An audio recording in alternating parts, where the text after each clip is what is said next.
Ola, moi boas de novo, un día máis aquí estamos neste podcast Canto Conto.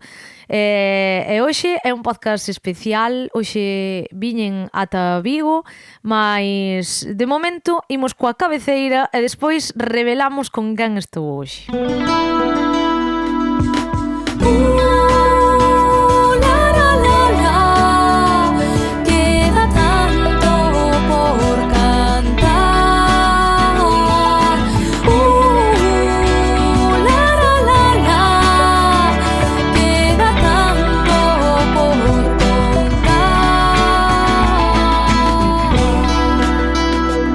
Canto Conto, un podcast de MJ Pérez.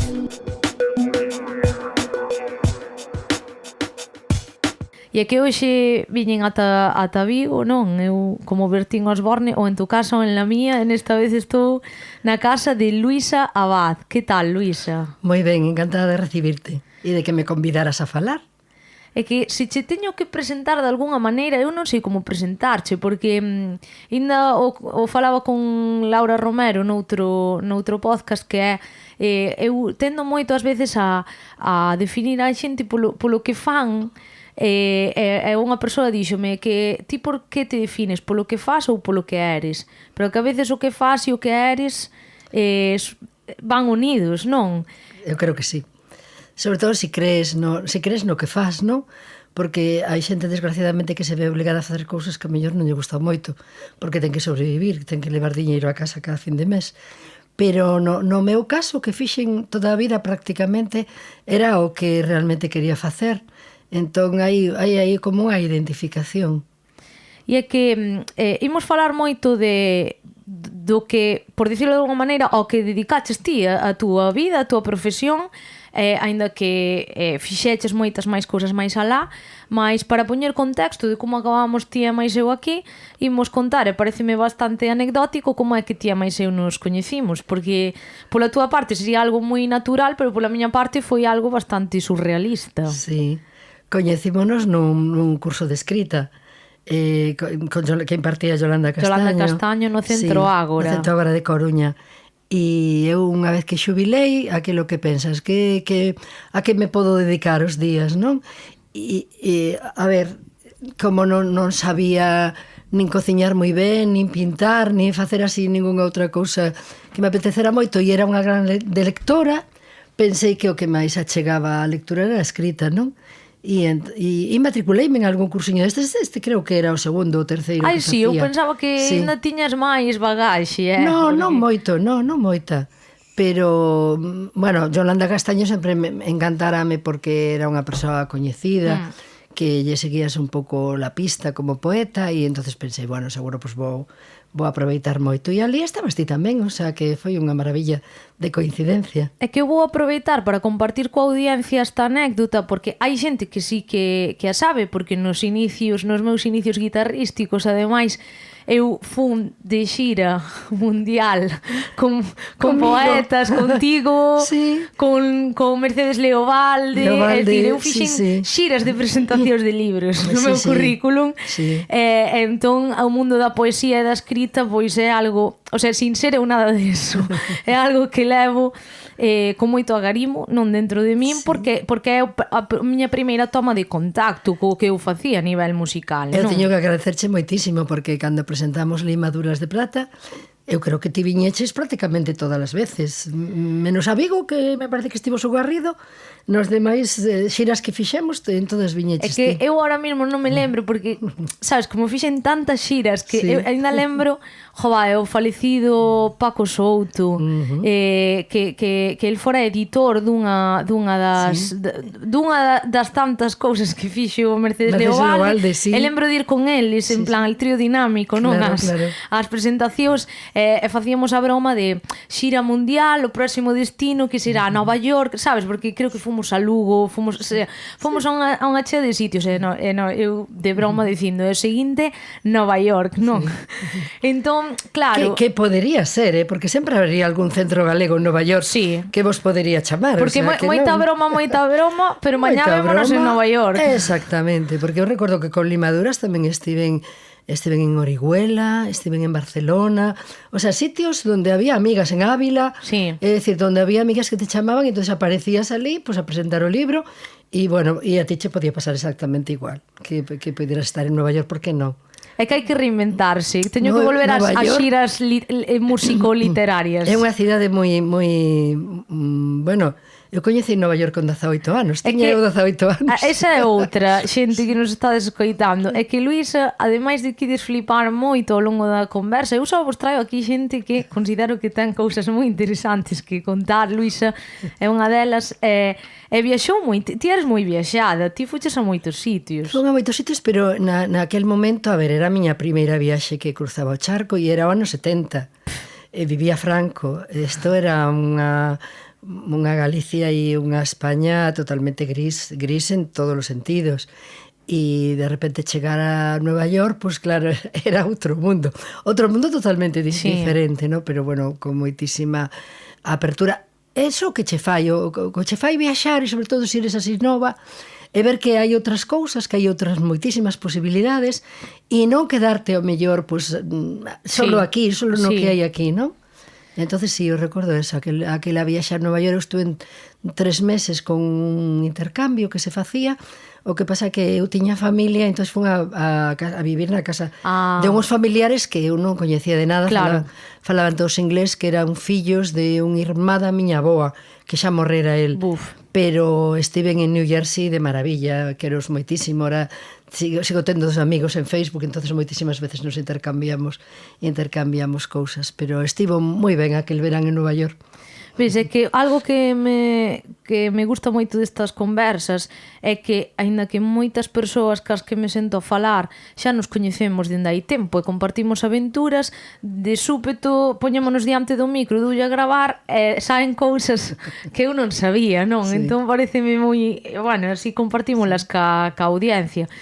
O caso por pechar estes inicios e de como te máis eu acabamos coñecéndonos é que claro, entendo que dende a túa perspectiva ti, se cadra, estabas pois iso, nese momento de pois mira, vamos apuntar así a certos talleres ou tal de escrita porque me apetece e tal. Sí. E eu estaba, tiña feito o primeiro de carreira. Sí. O sea, que estou aquí cavilando comigo mesma. E ia pasar para segundo, ainda estaba nun momento de ubicarme eu comigo mesma na cidade da Coruña, e eu lembro que eu cando fixera o bacharelato eu tiven a sorte, e considérome moi afortunada, de creo que coincidín cunha promoción que éramos menudas patas pa un banco, non? Porque daí saiu xente, daí saiu Fran Cañotas, que actualmente é presentador na tal, saiu Navia Rivas, saiu Vicente Vázquez, que escribe, decir, había unha serie, moita máis xente, non? Cun talento tremendo e sobre todo que había como moita inquedanza a nivel cultural, a nivel xente moi lectora, non? Cousa que eu, pois aí quedome bastante máis atrás, pero é dicir, xente moi curiosa, con moita fame de aprender e de facer cousas e de crear, non? Entón había como esa cousa, e claro, tamén había cousas tipo, pois, facer a revista, non? Do instituto e tal, e sempre había os que escribían, e eu sempre considerei que eu non estaba aí. Non, porque eu non escribía no meu tempo libre, eu non... Había como esas cousas. Mas eu sí que nesa etapa estaba coqueteando moito coa guitarra. Eu andaba coa guitarra a voltas e a min gustábame moito cantar e tocar e seguir aprendendo.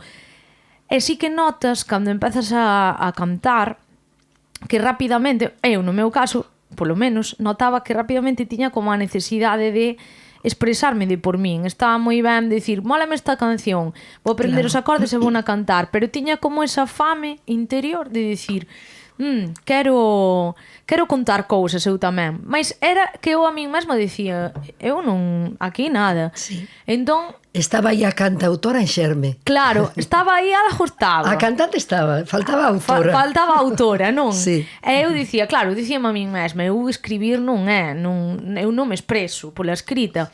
E lembro, para que vexas, o sea, sí que creo que hai cousas que son un pouco así destino ou chamalle X, non? Que faz sin saber moi ben por qué e despois ten un resultado, non?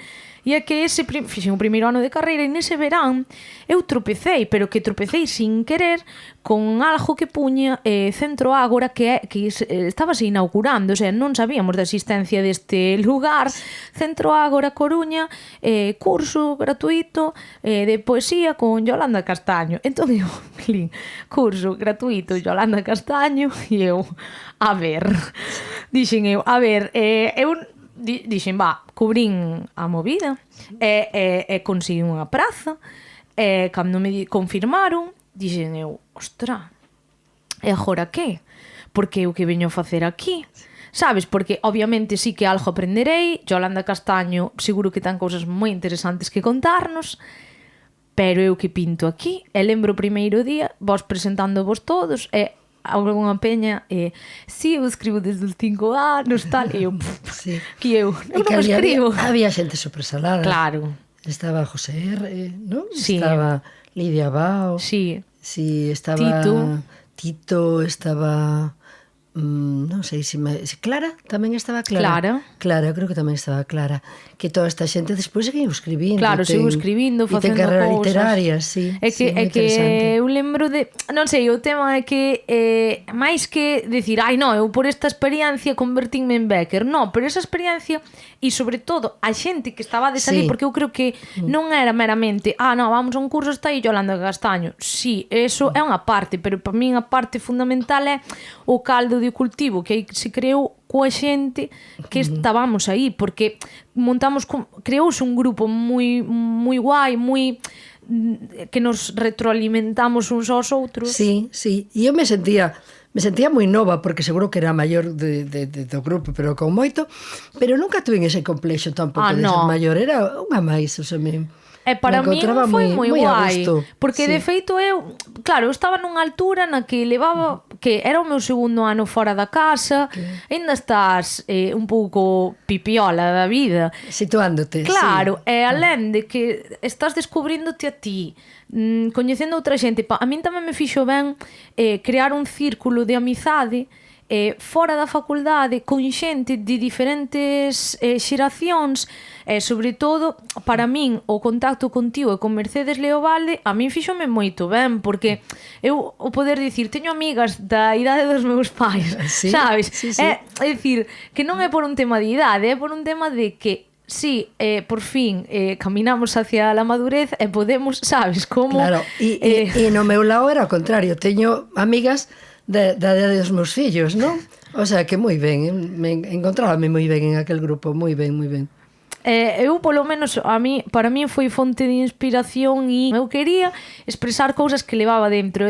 Para o que me axudou a min esa experiencia para encontrarme cunha parte de min que estaba moi oculta, pero iso foi da man de dar con xente, pois como a ti, como a Mercedes tal, que ademais non facíades máis que darme alento de, veña, cando descubristes, non, que temos aquí unha cantautora, foi unha maravilla. Veña tal, e preséntate a isto, e non sei que, e foi un pouco da vosa man, e de cousas que fixemos en conxunto, de animarme a Foches facendo tablas, o que se dice facer tablas, non? Sí, e que me apoyastes moito. E en contextos seguros, non? Sí. Eso é importante, porque ao mellor ti que xa tes esta inseguridade, estás en un contexto moito máis crítico e non continúas. En cambio, estás en un contexto seguro, de ánimo, e vas medrando, e cando despois che veñen as críticas que che teñen que vir por narices, pero xa as podes encaixar de outra maneira, xa tes outras tablas. É que comezar é complicado en xeral, pero cada momento é distinto. En aquel momento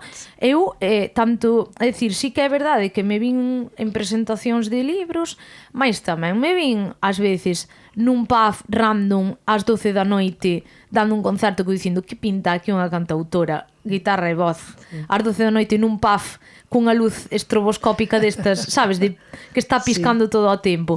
Claro, esas cousas surrealistas dos inicios, claro, que eu digo, menos mal, que tiña esa...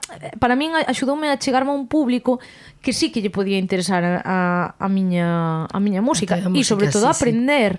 O sea, o que eu aprendín con vos é tremendo. E nos contigo, porque sempre a aprendizaxe é algo mutuo.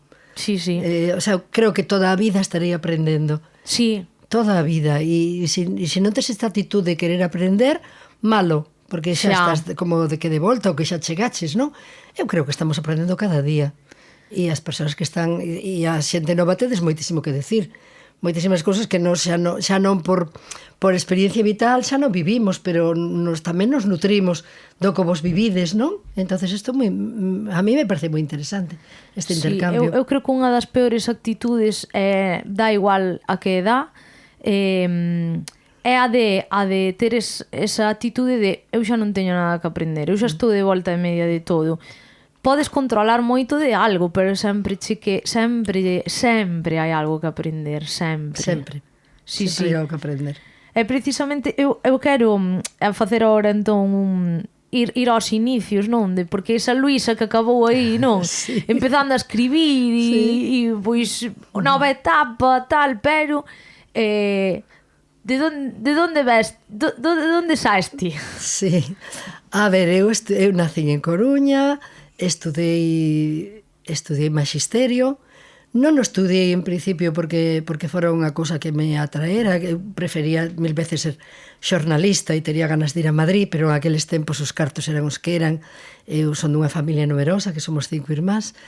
E despois tamén había este medo de deixar a unha rapaza sola ir polo mundo, non? E que isto se notaba moitísimo. Xa che digo que estamos falando da dictadura de Franco. Entón, estudei magisterio un pouco porque era o que había en Coruña. O sea, había dúas cousas, podía ser enfermeira ou mestra. A mí me apetecía máis ser mestra que enfermeira.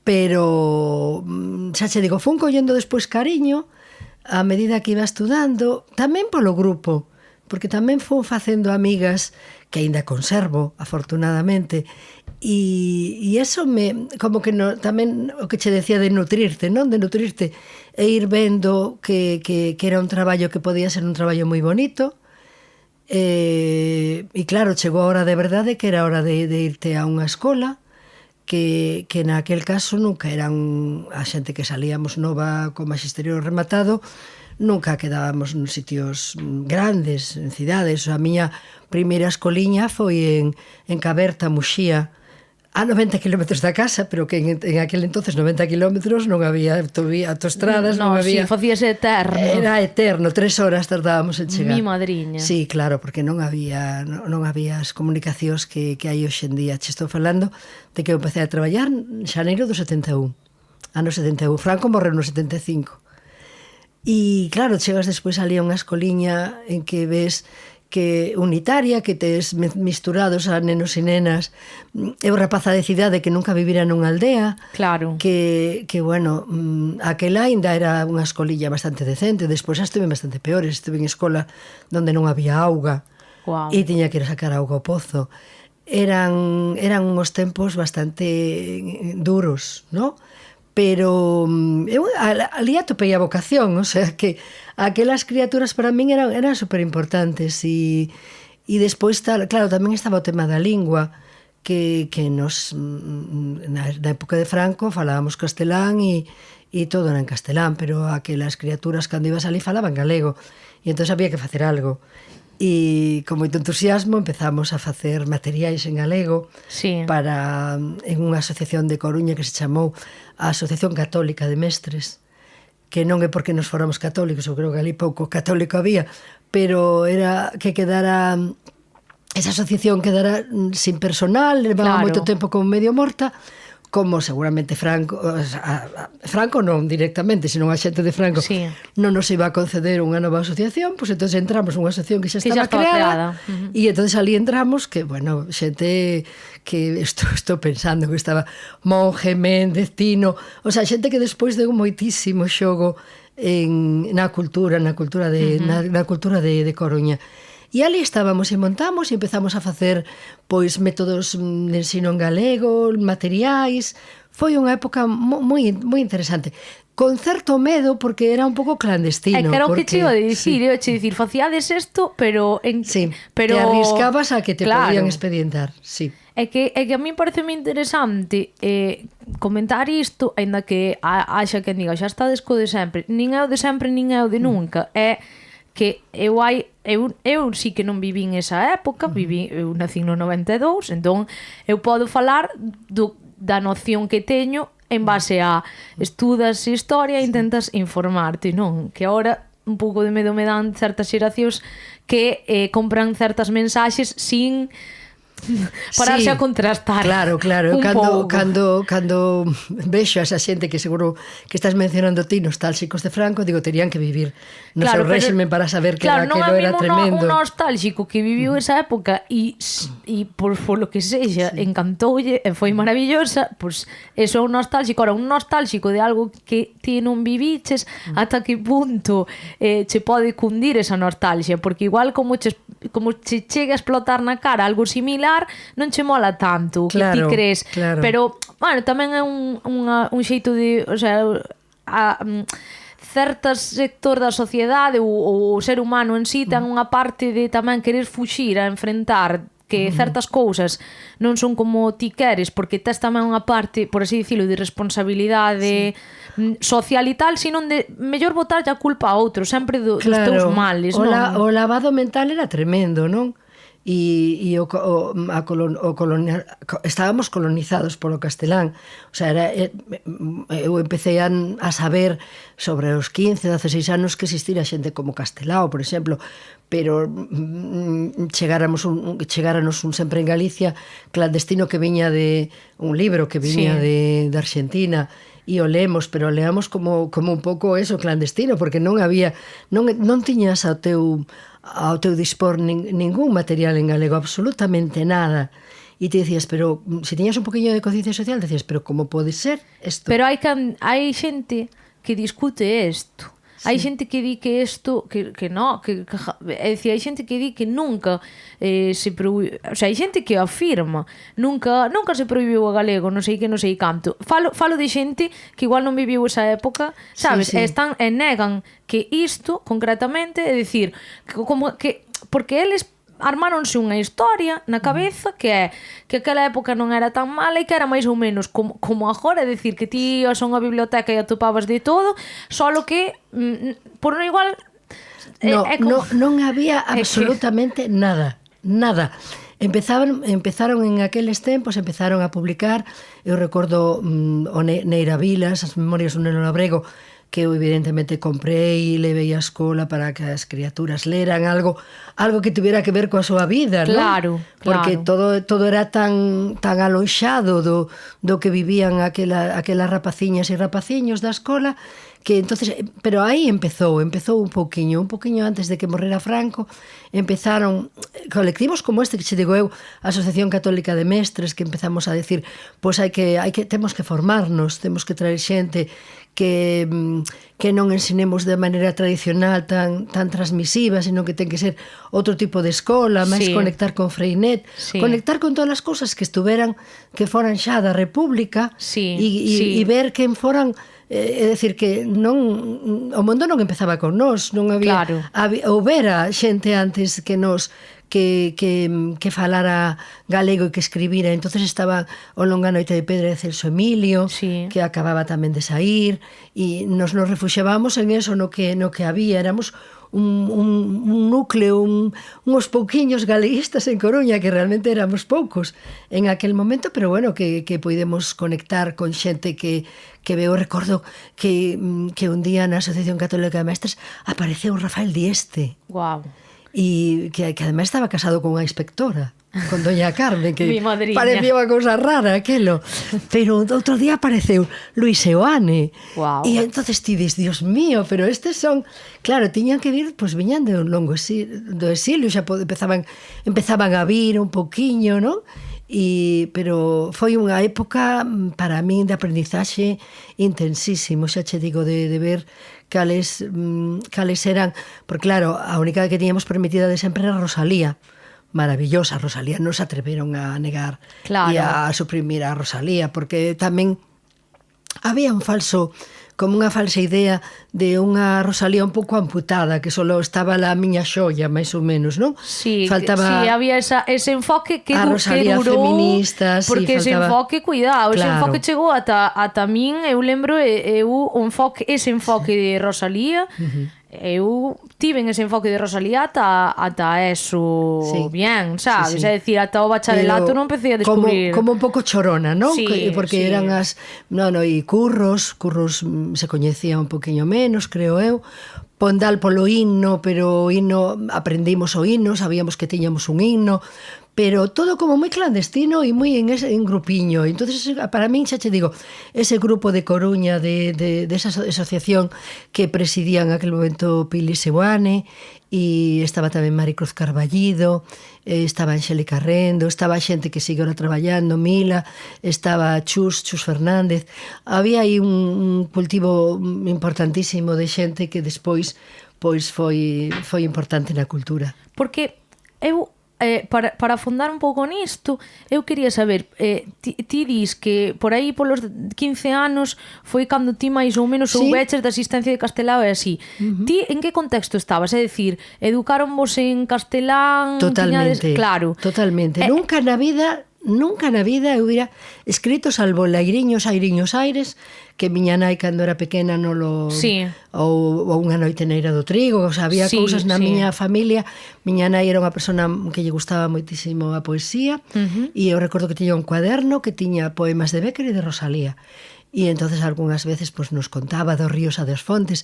Eso sabíamolo de pequenos, porque miña nai xa se encargara de contárnolo. Pero despois era unha ausencia total. E eu nacera na Coruña, meus pais falaban galego entre eles, miña nai de Curtis, meu pai de Aranga, pero entre eles falaban galego, vivíamos cos meus avós, que tamén falaban galego, pero a los niños no, a los niños en castellano. Iso pasa ahora, non? Entonces, nós, todos os irmás, pois falábamos entre nós en castelán e entonces chega aí un momento sobre cando ti colles conciencia social 15, 16 claro, é claro anos, que che ia dicir que aí dices, bueno, pero e isto a que ven? Sí. Porque xa te das conta de que hai unha diglosia enorme, a diglosia que hai sitios onde se usa o... E entonces empezas a recuperar a lingua, e entonces empezas a querer falala coas túas compañeiras. Eu recordo o magisterio pois con amigas que decidimos que só íbamos a falar galego, e empezamos a falar galego, solo entre nós galego todo o tempo. E creo que aí foi onde tomas conciencia de que hai dúas linguas, que unha está colonizando totalmente a outra, e que non a deixa medrar, o sea, non estaba prohibida. Non existía. Nos ámbitos cultos non existía o galego. Non había nada. Entonces, apúntome a outro curso, que en este caso daba o Facho, no Instituto Femenino, eu estudiaba no Instituto Femenino de Coruña, no Eusebio da Guarda, e despois polas tardes a Asociación O Facho facía unhos cursos en galego. E entonces eu tamén me apuntei. Clandestinos tamén. Bueno, non eran clandestinos porque os deixaban, o sea, eran estas cousas que eran como medio folclóricas para aprender a ler a Rosalía, calculo que sería. Pero entonces ali xa estaba Moncho Fraga, que me parece que foi o meu primeiro profesor de galego, e xa te dichos con unha soltura de que aquilo se podía escribir, e esa seguridade de que xa podías escribir foi a que despois a mí me deu pulos para na escola, forza para na escola escribir en galego e escribirlle as criaturas en galego e que les aprenderan a escribir o galego ao mesmo tempo que aprendían a escribir en castelán, porque se podía escribir nas dúas. Podíase. Si non o sabían. Creo que claro. Pero, a ver, quen se a iba túa a vir? profe era Luisa, sí.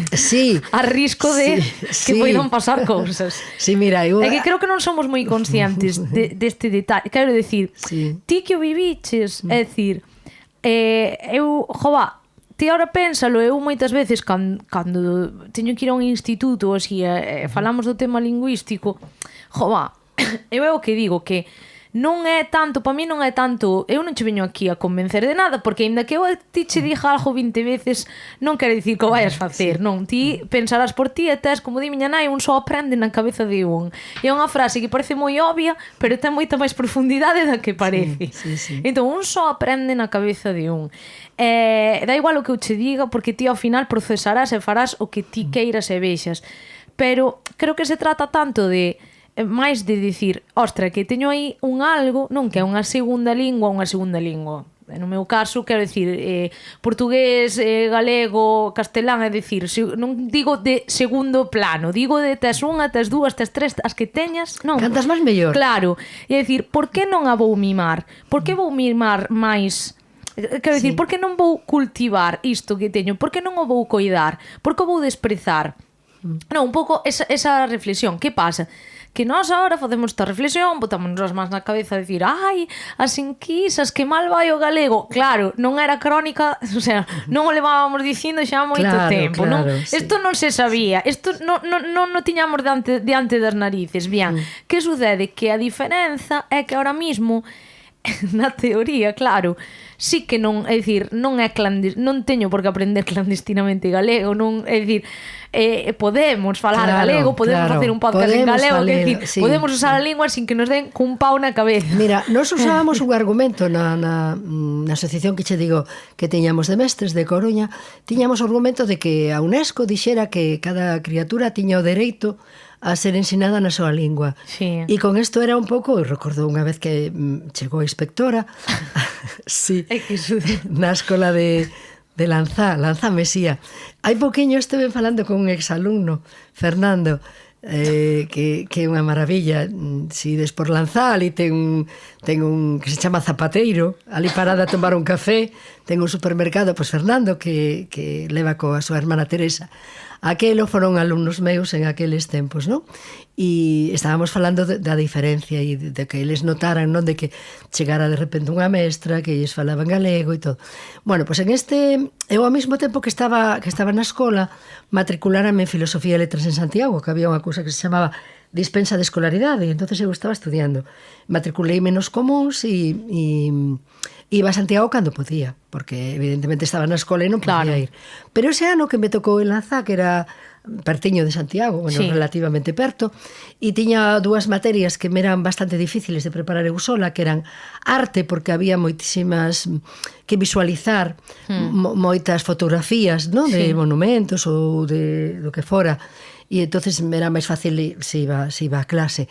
E despois árabe, eu estaba estudiando árabe tamén. E co teu co árabe tamén tan traca, Sí, porque ela sabe, porque eu despois tamén cando me xubilei tamén retomei o árabe e estuve estudiando árabe na escola de... Bueno, porque me gustan tamén moitos países árabes. Sí. Tamén estive en Tinduf, nos campamentos de refugiados saharauis. É que contigo tería que facer unha saga de 12 capítulos. Porque son moi bella. A historia é que eu son moi bella. Pois eu sei de xente que tan tantos anos como a tía non ten tanto se contar. Moita vida vivida. No, bueno, ahora sempre desde aquela a mí me quedou un cariño grande. Aparte que pensamos penso que vimos dali, que tantísimos anos de cultura árabe en España se quere tamén, eu creo que non se quere decir a importancia que tivo, pero tivo moitísima. Bueno, pois o que che decía de Lanzá. Entón, escribiñe unha carta a inspectora se me deixaba cambiar o horario, porque se empezábamos media hora antes, a mí me daba tempo a chegar a Santiago para as clases de árabe e as clases de arte, que eran as que necesitaba. E entón a inspectora, pois debo de decir, a ver quen é este, e aparece un día por ali. É que é sospeitosa, é que dixo isto é moi sospeitosa. Esta que quere cambiar o horario. A ver, todo isto xa reunira previamente as familias estaban de acordo en iniciar media hora antes e salir media hora antes. E cheguei e estaban todas as pizarras en galego, todo en galego. E entón ela, en principio parecía como que non o notara, pero despois empecé a decir, e isto está escrito en gallego. E ti, ups.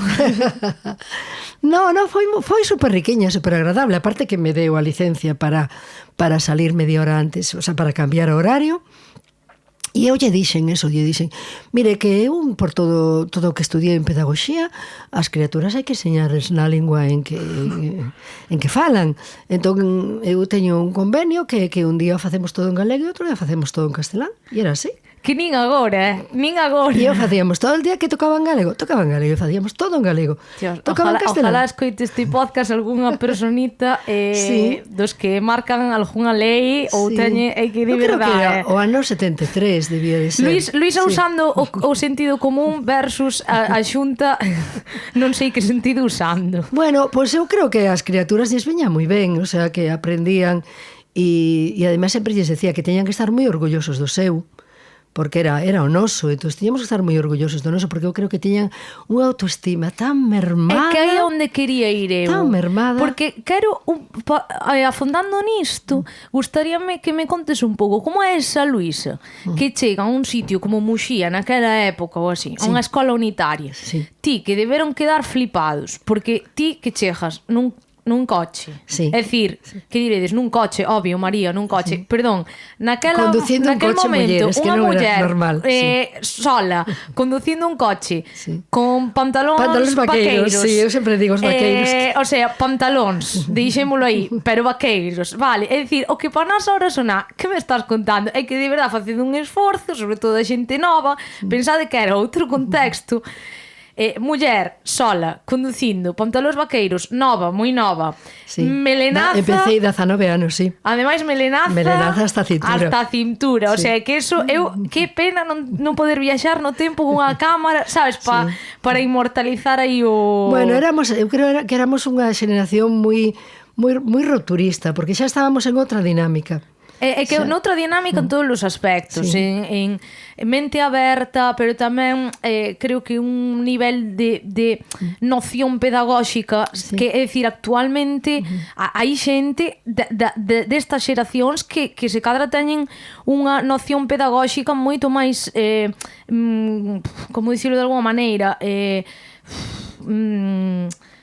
moi que parece unha pedra que non podes pulir ou non podes, sí, sabes, que non como que moi estancada, moi tal, e sí, é dicir que non digo obviamente, eu non son mestra, sei que non é facer o que che dé a gana, que hai tes que cinguirte a unha serie de cousas, pero é dicir que vos na vosa época cas ferramentas que tiñades, claro, imaginade o que é chegar a unha persoa como Luisa a un lugar así na época que era que ainda estaba Franco vivo, Franco, que che decían a ti, igual no teu contexto, nun lugar como Muxía, pois probablemente foran galegofalantes, a familia, todo o tema, pero a ti o que che está dicindo de fora ou outros mestres é, no, tú tienes que hablar español porque e de repente chega unha persona así que os alumnos quedan flipando e dinche, de niños, sí, imos facer que cousas en galego. Que líamos eso, un neno labrego. Eu recuperei despois, o sea, teño certa amizade con exalumnos, igual que che decía de Fernando, en este caso con José Manuel Trillo, en esta primeira escola, que eu ademais animei moitísimo o pai e a nai que o deixaran ir a estudiar a CEO Instituto, creo, o fixo, e despois recuperoume unha vez por Facebook con moito agradecemento, sí, non? Porque eu fixera aquelo de ir a falar coa familia para que deixaran estudiar aquel rapaz, porque tiña un coco impresionante.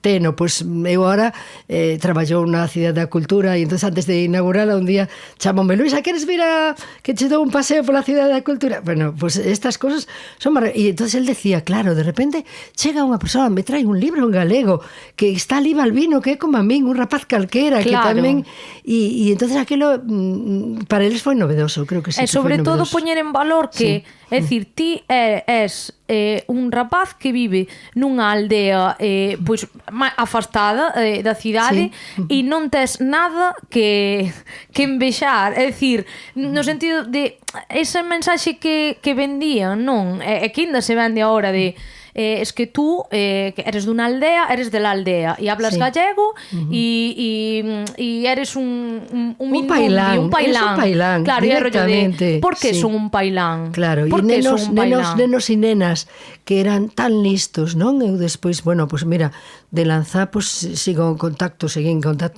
con Carmela tamén, que era unha rapaza super valiosa, mas que eran criaturiñas tan dadas, tan dóciles, eran facilísimo de con elas e con eles de traballar, eran encantadoras, porque mira, eu cheguei a ter nunha escola unitaria, esta foi en Cabanas, cheguei a ter 57 nenos e nenas. De todas as idades. Sí. É que iso é difícil, sí, de gestionar.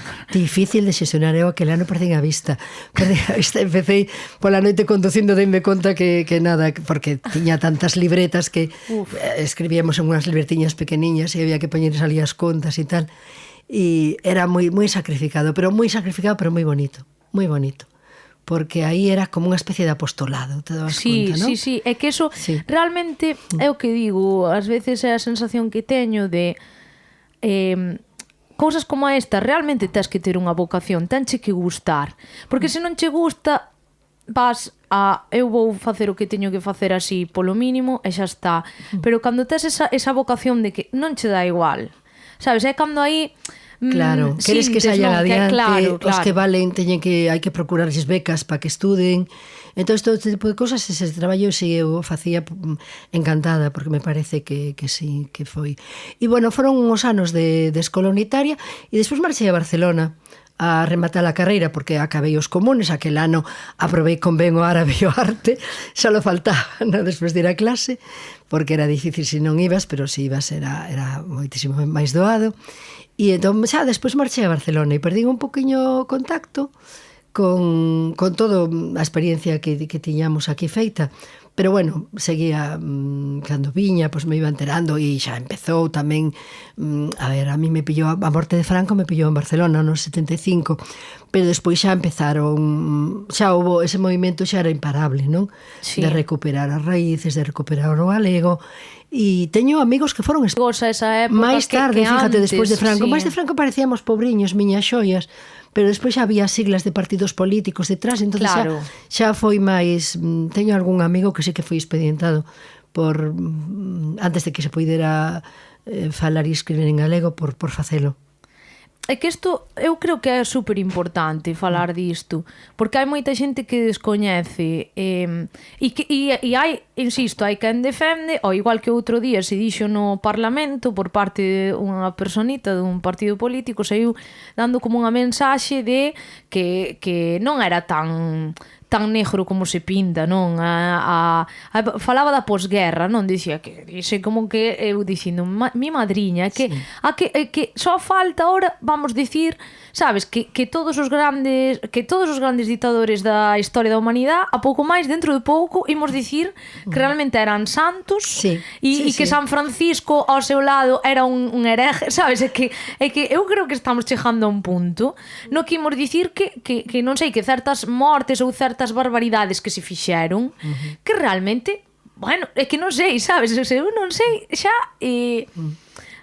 onde imos parar, pero é dicir, unha cousa é que ti digas eu viví en esta realidade e outra persoa, outras persoas bueno, da mesma xeración digan, pois a miña realidade foi diferente, tamén hai que ver os motivos dun e do outro, e tamén que igual se a ti o galego non che importa nada, sempre falaches castelán e menospreciaches o galego, pois obviamente a túa realidade foi distinta, porque ata o vías guai, non? Sí. Que tal.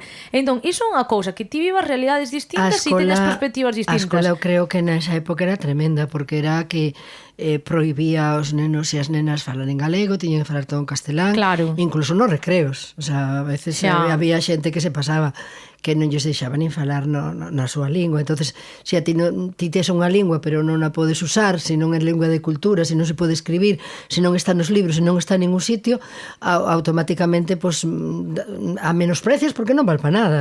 Claro. En cambio, se a ti che din que esa lingua se pode escribir, que hai libros escritos en esa lingua, que podemos falar en ela, que interesante é falar as dúas, ben. Porque eu tamén quería que falaran castelán. Obviamente. Porque eu tamén quería que despois cando chegaran a un sitio en castelán poideran falar en castelán. Claro. A mí tamén, incluso inglés. E non sei, en aqueles tempos, como eu xa estuvera en Estados Unidos e falaba un inglés máis ou menos, pois eu creo que lles empecé a falar unhas pequeñas cosas en inglés, contábamos en inglés, facíamos cosas, porque tiñan que ver que había moitas diferentes e que todas valían, e a súa, por suposto, porque a súa era máis importante, porque era deles e delas, non? Sí. Entonces eu creo que eso sí que é moi importante. Pero iso de coñecela e poñela en valor, e eso non quita despois, é dicir, que o día de mañá incluso pois polo que sexa, vayas, eu que sei, a outro país a facer parte da túa vida, quero dicir, unha cousa non quita outra, pero a min, por exemplo, impresióname como pois a medida que vas camiñando, pois coñeces xente, por exemplo, xente que xa naceu noutros países, pero que son fillos de emigrantes galegos, e que o seu empeño, cando non vou matizar, non a necesitan para entre aspas. sí, É dicir, sí. se ti vives en Francia, sabes, ou se vives en Alemanha, pois a priori o galego non é a túa primeira necesidade para ir comprar pan. Ben, vale, ata aí. Pero ainda non tendo esa necesidade urxente, diaria, para comunicarte, teñen un empeño e un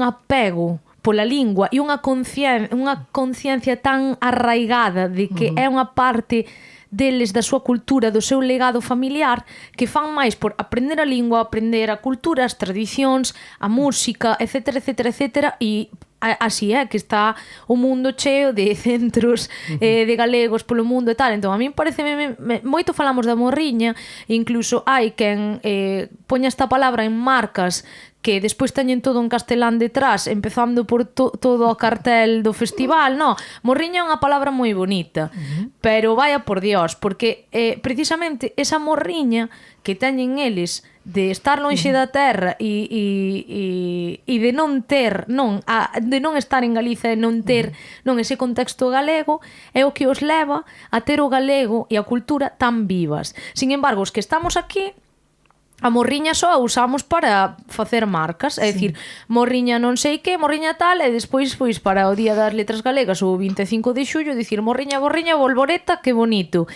Entón, parece mentira. O que está pasando en Galicia coa lingua é unha desfeita. O sea, é tremendo, é dramático. É dramático. Mira, xa hai moitísimos anos escribira Alonso Montero, informe dramático sobre a lingua galega, que escribiu en aquel momento, non? Que xa nos alertou a moitísimos que había que recuperar a lingua se queríamos que non morrera, pero en este momento o decreto ese que hubo de bilingüismo foi mortal, porque... É que bilingüismo, que si falas de bilingüismo tes que falar de bilingüismo. Bilingüismo, sí, pero o problema é cando ti falas de bilingüismo para falar monolingüismo. Entón, é dicir, de verdad, en serio, que imagina, vámonos poñer radicais. Nada, imos estudar todo en galego, imos facer todo en galego. Estou facendo un suposto. Inda que te poñas así, é dicir, a xente ti vas a aprender español igual, vas totalmente a ver español igual, é dicir, está comprobado, porque no tranquilo, ambiente que non vai desaparecer. Non vai desaparecer para que nada. Non. O que se trata é que non desapareza o noso. Claro. Entón, eu creo que a escola e que se puderan facer escolas de inmersión en galego, de que as criaturas cando cheguen ali teñan que falar galego, sería a maneira de recuperalo e a maneira de falalo con normalidade, as dúas cousas. E non o que se vai a facer é que imos perder a lingua. E entón perdemos a oportunidade de falar dúas. O sea, falaremos solo unha. Mas, bueno, eu precisamente afondando nesta cuestión, non, do que ti atopaches aos inicios, despois fuches para Barcelona, estiveches aí un tempo. 10 anos, sí. 10 anos, sí, que non é pouco, que se di pronto. Sí. E despois volviches para aquí, non? Sí, despois volví para Vigo. Para Vigo. E aí foi a túa etapa en Vigo. Seguiches de mestra, non? Seguín de mestra, en aquel momento era profe de educación infantil, especialiceime en infantil. Tiña a especialidade infantil e de inglés, despois me cambiaron tamén en inglés, e despois tuve unha etapa moi bonita tamén de traballo que foi a consellería e estive traballando de asesora no Centro de Formación do Profesorado, e esa etapa foi preciosa tamén, porque era outra etapa para aprender outro tipo de cousas. Era cando empezaban os centros de formación do profesorado e eu era asesora de educación infantil. Sí. Fenomenal, porque aí había moito traballo que facer, sobre todo en todo da lectura e escritura, que seguíamos repetindo machaconamente o que se fixera toda a vida, e xa había uns estudios maravillosos de Ferreiro e Teberoski que decían que había outras maneiras de aprender, e entonces, bueno, aí nos fixemos uns cursos de xogando cos nomes. Eu quedei moi contenta de toda esa etapa, que había moitísimo profesorado traballando xa desta outra maneira de ensinar a ler e a escribir, moitísimo máis racional e máis de acorde coas etapas que están pasando as criaturas. Eso foi moi bonito. Chegamos a traer a Emilia Ferreiro a Santiago algunhas veces, a darnos, ela era unha persona encantadora mexicana que traballou moitísimo, chegou a traballar con Piaget, e era puro constructivismo, moi interesante, moi interesante. Empezou a filosofía para nenas e nenos de Lippmann, que tamén metimos. O sea, revolucionamos as escolas infantiles. Sí. Totalmente. Sobre todo as de 0-3. Porque por primeira vez tamén nos deixaron ir as de picariños e picariñas. E foi unha etapa super bonita. Eu cando recordo así ahora a veces coas directoras das escolas infantiles ou con xente que nos encontramos, ai, que bonita aquela etapa, canto aprendimos. Foi moi bonito. Traíamos xente de toda España e tamén en un momento determinado fun asesora pero de igualdade, de feminismo. Ajá. Que tamén é un tema que me interesa moitísimo. Sí, que a mí interésame moito porque xa é que xa non me acordo, porque ti e máis eu non nos vemos tanto dende que estás en Vigo, sobre todo, porque a vida é así, sabes? Sí. Pero lembro nunha das veces que viñen hasta, creo que estaba Mercedes daquela, eu non sei que viñéramos facer aquí algo, que ti mira cantas cousas. Algo faríamos. Pero sí que viñéramos aquí, eso lembro. Saliu este tema porque ti algo andabas remexendo nas túas estanterías, enseñáchesme un libro e dixerasme, este libro conseguino en Francia, porque non se podía conseguir en España naquela época, era algo que tiña que ver ca sexualidade, non? Ca educación sexual. E pareceme un tema moi interesante que contes un pouco disto, non? Porque Mima, parece que evolucionamos e que xa non hai tanto tabú a hora de falar de sexualidade, pero creo que é un momento no que non hai tabú, pero se cadra no que hai unha desinformación, é unha distorsión sobre a noción que temos da sexualidade e das relacións sexuais tremenda. Claro, porque son moi desiguais. Entonces hai que ir máis atrás, hai que ir ao tema da igualdade, non? Propuxérame en Xerais escribir un libriño de coeducación para infantil e entón empecé a investigar máis en ese tema. Xusto eu creo que era por eses momentos que estaba tamén no Cefore e trouxéramos aquí a xente moi interesante, mulleres moi valiosas. Eu penso en Victoria Sau, por exemplo, e María José Urruzola, que eran xente que xa estaban escribindo sobre isto, sobre a igualdade e sobre o tema, sobre todo, da sexualidade, que é sangrante, porque aínda non entrou na escola. E eu creo que deixa moi desprotegido sobre todo as rapazas, porque con este avance enorme que houbo do porno, de que o porno sea libre, o porno sempre houbo. Sí. Pero o que pasa que teñas que ir a buscar. Claro. Ben te ibas a unha película ou ben comprabas unha revista e ben que escondías, porque, bueno, non estaba así como moi ben visto. Pois, cando chegan os móviles e a posibilidade de que todo o mundo vexa porno por internet e eso non se pon control ou a veces non se sabe, porque as familias moitas veces non saben ni o que fan as súas criaturas co móvil, que empece este consumo tan enorme de porno xa desde, a veces desde os 9 anos, pero bueno, se generaliza na adolescencia. E o modelo do porno é tremendo, porque o porno o que é unha relación que non é igualitaria, unha relación en que elas son meros obxetos, en que hai moitísimo porno, pero moitísimo, cando te sigo moitísimo, un 90% é violento. É violento contra as mulleres, contra os desexos das mulleres nunca se manifiestan, sempre son eles os que levan a iniciativa e os que propoñen as cousas, e encima ela fai o papel de sumisa como encima que lle está gustando o que está facendo, cando todas sabemos que non é así, pero bueno, isto é puro patriarcado. Entón, houve unha etapa tamén en que eu fixen moita educación sexual para nais e pais en outra época. Tamén o facíamos. Que falta en colaboración co Ministerio, con Madrid nos mandaban os cursiños, os facíamos polos institutos e preparamos algún libro. Aquí hai xente moi activa nese terreno, como pode ser Chis Oliveira, que é unha profesora de educación sexual maravillosa. Ela e a Amada Traba fixeron un libro precioso que se chama Ámame. Entón, traballei con elas, tive a sorte de traballar con elas desde, levamos traballando máis de 20 anos xuntas, entonces está moi ben esa colaboración que facemos. O Comando Igualdade, que montou Chis, despois íbamos polos institutos, hasta que ahora que cambiou a Diputación o ano pasado, fixéramos o curso, tiñamos se chamaba Canteira de Igualdade, era un curso que formaba a rapaces e rapazas de institutos para poder contrarrestar un pouco todo isto que che digo do que che ven encima e como un intento de levar algo desta educación sexual aos centros, que é tan importante. É que máis alá do tema da desigualdade, todo este asunto de que eu vexo aquí como dúas vías. Unha é que parece que parece que non se nos podía falar de sexo, e inclúome porque, é dicir, eu o que cando empecé a aprender, non, un pouco que as cousas non caen do aire, non, por dicirlo de alguma maneira, non foi non foi na casa, non foi por medio dos meus pais, pois foi na escola e sobre todo os amigos e la vida en general que te acabas te enterando, non? Sempre así, pero normalmente son as amizades. Entón, por un lado é que ti, por un lado, no teu ámbito, porque claro, eu tamén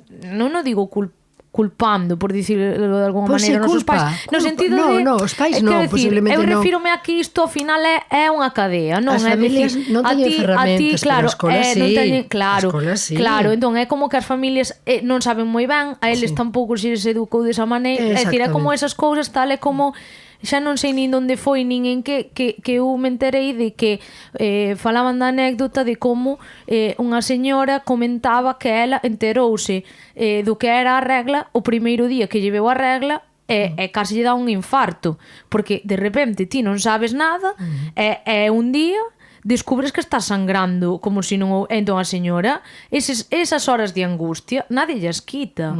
As horas de angustia de pensar, estoume desangrando, Dios mío, hasta que che din, no, muller, que hai unha cosa que arregla, o sea, non me podías avisar antes, sabes, avísame, por favor. Non ten ningún sentido que non haya educación sexual nas escolas. Claro. E ademais desde cativiños, o sea, desde pequenos e pequenas. Sí, é que precisamente eu creo que aquí hai dúas cousas, e ainda outro día escoitaba o tema de cando se producen abusos a nenos, que tens que protexelos, claro. É dicir, falaban de como pois sí que hai escolas, sí que hai iniciativas que o que fan é o sea, adaptando a súa idade, non, de alguna maneira como dándolle unha noción de si un adulto che di certas cousas ou porque ademais non é que che diga cousas obscenas nin nada, pero si che di, isto non lle digas a nadie, non sei que, si ves que, sabes, entón, o que nós chamamos os segredos bons e os segredos malos. Claro. E hai segredos malos que son aqueles que te perxudican. E é un xeito de darlle ferramentas aos nenos sin sacalos da súa inocencia, pero eu creo que os nenos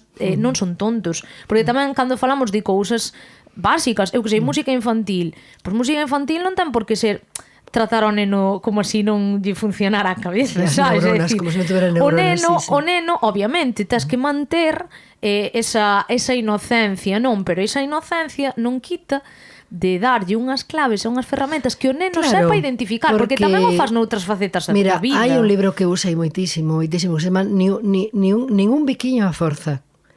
E aí é un libro para prevenir o maltrato. Claro. E desde a escola infantil. Claro. Que os podes ir dicindo, o sea, podes ir esa educación que che digo eu, é unha educación pois para conocer o teu corpo, para saber o que che vai a pasar, que ti decías da menstruación, ou que como nos podemos relacionar en igualdade, sobre todo en igualdade. Claro, en igualdade e desfacer mitos e rollos, que non me podo quedar embarazada se é a primeira vez que tengo unha relación. Mentira.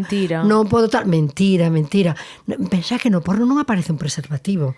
Claro. Están empezando outra vez ahora a alarmarnos a cantidad de infeccións, está volvendo de transmisión sexual que se dan, pois porque os modelos que tes son os modelos que tes, e xa lográramos un pouquiño con el ponte pónselo daquela época, que se lograra pois que as criaturas cando van a ter unha práctica, non sea unha práctica de risco, pero non só porque ela poda quedar embarazada, sino porque nos podemos transmitir enfermedades. Entonces todo isto que xa se conseguira, estamos volvendo para atrás co porno. Pero por iso ahora estamos volvendo chegando a un punto no que a xente adulta que xa está noutra onda, igual non tes tanta necesidade de estarte deitando con xente porque estás tranquilamente, que cando se sinten pois sinteste segura con alguén e realmente che apetece ir a máis, pois é rollo de mira, pois vamos facer unha unha proba, ti e máis eu, para dicir, hai xente que di, ai, que escándalo, estando como estamos, non me parece, decir, xa non me quero meter nestes terrenos, pero quero dicir,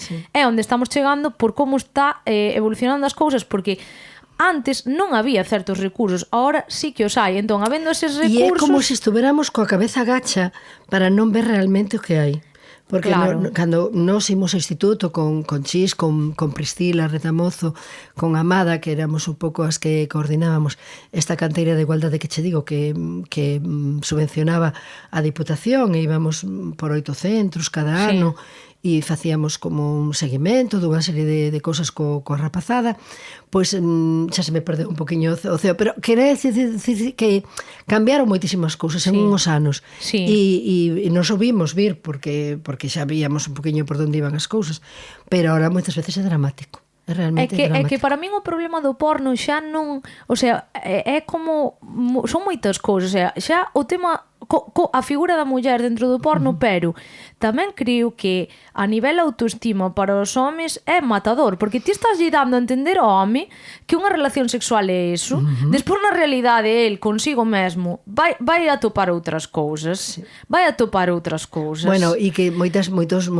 chicos pues, realmente non son uns superdotados con un pene maravilloso, longuísimo del que lo que les gusta el porno, pero eso non quere decir que non poidan dar placer sexual a súa parella, seguro que sí. Claro. Entonces todas estas cousas, estas inseguridades, que é o que pode facer a educación sexual, isto de que falen entre elas e eles e que se desfagan estes mitos que hai e estes falsos coñecementos que teñen, eu creo que é imprescindible. Non sei por qué, que non me explico por qué aínda non está no currículum, de verdad.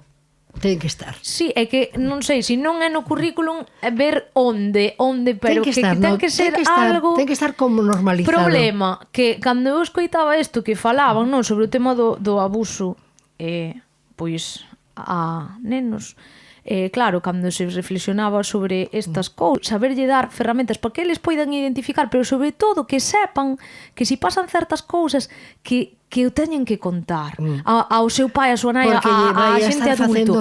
Claro, porque o que sucede en moitas situacións é que entre que ti tes chantaxe, claro, e suelen ser sempre persoas moi cercanas. Sí, entre que estás sendo chantaxeado porque che están tal, ti sabes que algo aí non vai ben e que non está ben, porque eres neno pero non és tonto.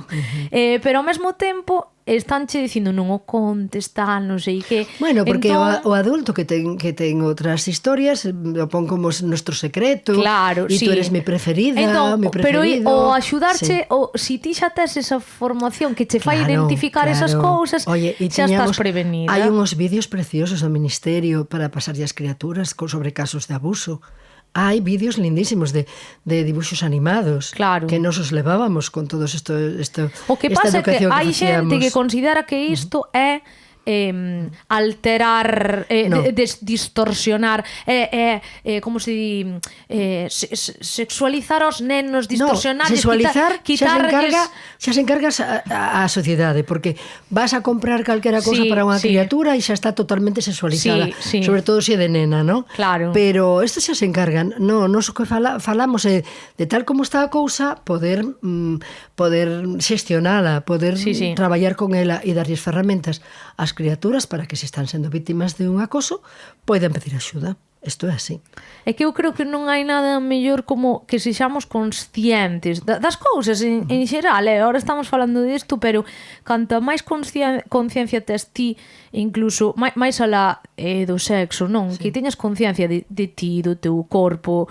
Eu que sei, pois no caso das mulleres hai moitas cousas que non se nos conta, que non... Que che fai gozar e que non, e tes dereito a que cando tes unha relación ti disfrutes na mesma xeito que está disfrutando a outra parella, moitas mulleres aínda teñen que pasar moitos anos para que se den conta de pois que durante moito tempo tiveron relacións que eso non tiña xeito ningún, pero porque pensaban que era o que tiña que ser. Bueno, e porque o porno igual que lles ensina a eles o que teñen que facer, tamén nos ensina a elas o que teñen que aguantar. E se isto non o falan, ou non se fala con persoas adultas que che poden decir que non, que eso non é para nada, que eso é unha parte da sexualidade mínima, pero que a sexualidade é moitísimo máis que a xenitalidade, e que a sexualidade é outra cousa totalmente diferente e moitísimo máis completa, porque é unha parte sesgada, é el mete saca, é unha parte, eu que sei, animal, por así decirlo. Sí, totalmente. E que as mulleres nos perxudica moitísimo porque nos dá un papel subsidiario totalmente, non nos dá un papel activo.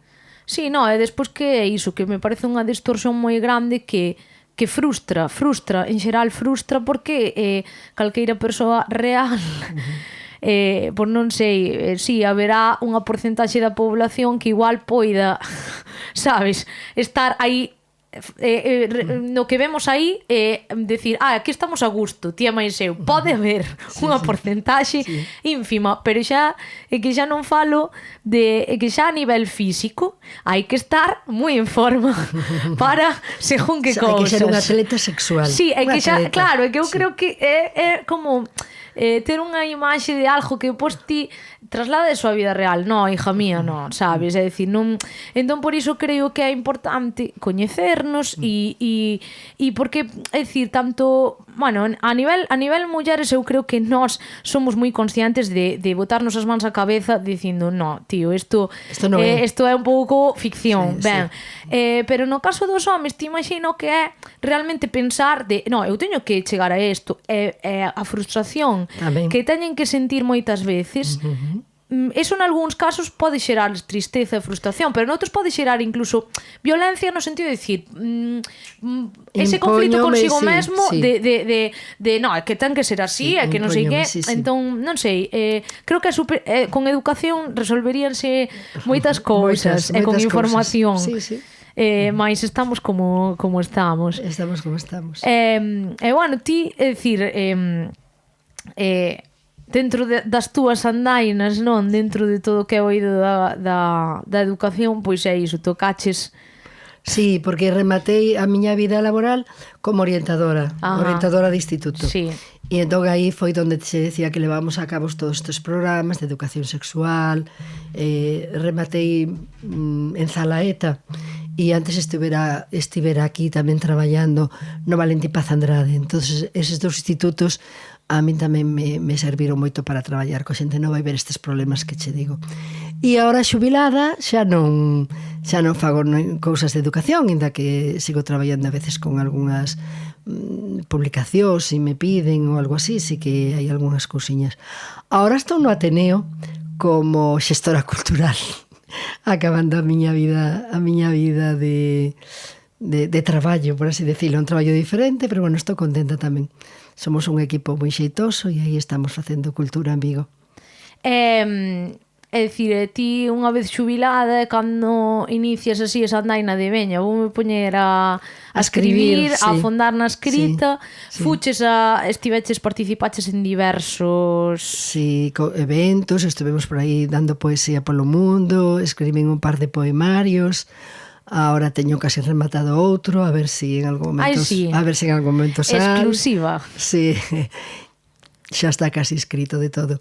E foi moi interesante, a verdad, pasei no ben, pero bueno, sin ánimo de facer carreira literaria ninguna, o sea, un pouco para... Bueno, por esa necesidade de expresarse que decías ti, de expresarte.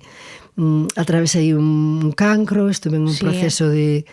E aí escribín un libro que despois donei os dereitos para a Asociación do Cancro, vendeuse bastante ben por toda España, bueno, estuvo... Limaduras de Prata, que ti estuveches moitas veces, pois, de xira mundial. De xira mundial, exactamente. E, bueno, estou contenta de telo feito, porque a xente que pasa polo mismo tranzo de estar con quimioterapia, pois di que lles axuda, non? Sí. E, entón, bueno, sí que me gusta. Pero, bueno, ben.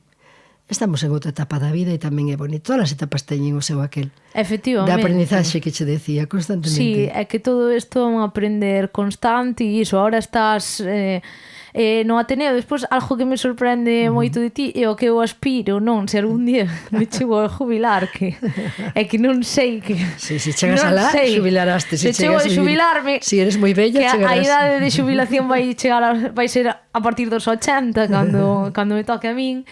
é que, jova, levas unha actividade cultural tremenda, é dicir, vas a todo o que podes e máis, e non sei, eu é o que aspiro na vida, o sea, o meu ideal de xubilación é estar tranquila, non pido moito máis, é dicir, ter onde dormir e ter un prato que levar á mesa e poder invertir moito do meu tempo en cultura. En cultura, é moi bonito, de verdad que sí, a mí me gusta o que fago. E bueno, con isto fixemos un bo repaso de todo e máis, vida, obra, milagres, e non sei se algo máis queres engadir, pois... No, que foi así moi agradable, afondamos seguramente máis en algunha cousa porque a ti che interesaba máis, pero bueno, non sei, que che digo, cando tes unha edade, eu teño 73 anos, e claro, unha vida moi vivida, entonces, ben, sí, asumo todo, cos erros e os éxitos que poida ter, pois asumo totalmente, e bueno, e agora tamén chega unha etapa en que a etapa da belleza, hai que chamarlle así, porque realmente pero si é unha belleza activa, que podes facer cousiñas que che agradan, acorde coas capacidades que realmente van mermando, xa non son as mesmas, e tampouco queremos aí facer ningún maratón de nada, pero en esta etapa eu estou moi contenta tamén de estar no Ateneo. Pois eu super agradecida de que me recibises, Luísa, e que quixeras poñerte diante do micrófono de Canto Conto para compartir comigo e ca audiencia pois estas aventuras maravillosas. Pois moitas gracias a ti por terme convidado. E nada, pois con isto é un panetone e despedímonos ata o próximo episodio, así que moitas grazas e o dito, vémonos no próximo episodio. Chao, chao.